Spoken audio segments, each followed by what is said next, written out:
Welcome to the Slop Farm. Enjoy the video. You start by preparing devices. Charge both and make sure your iPhone is on Wi-Fi. Next, open the Watch app and unpair the old watch. This automatically backs up settings. While unpairing, keep the phone nearby and confirm your Apple ID so activation lock can be removed.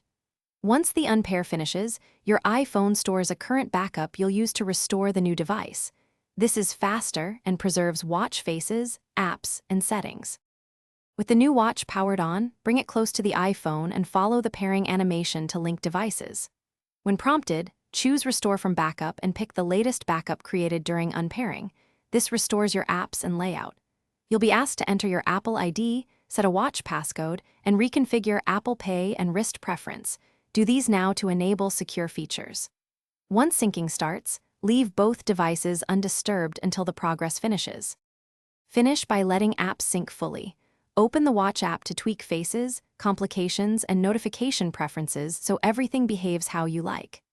Check health and activity data has transferred and reauthorize permissions for third-party apps. If something goes wrong, common issue. Activation lock or restore failure.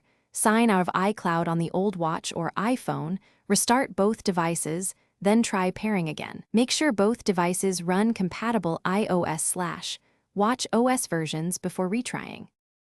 Thanks for watching. Consider subscribing if we helped you today.